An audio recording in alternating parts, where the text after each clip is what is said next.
আলাপ সালাপ করি।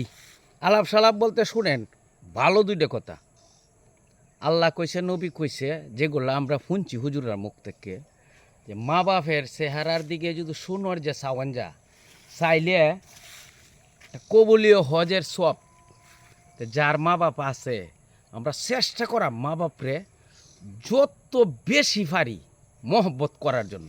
মা বাপরে অনেক মহব্বত করার চেষ্টা করাম। কারণ হইল মা বাপ থাকতে যদি মর্যাদা না বুঝি, আমার যদি আয়ুতে হ্যাঁ মা বাপ যদি আগে মারা যা করে কিন্তু আশফুস ছাড়া আর কিছু করার নাই।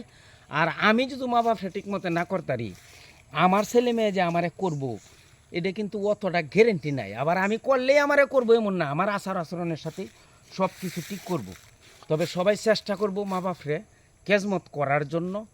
এলা বউয়ের সামনে হোক, আদে হোক, যেভাবেই হোক মা বাপরে খেজমত করবা নেই। পরবর্তীতে আরও কথা হবে। ধন্যবাদ।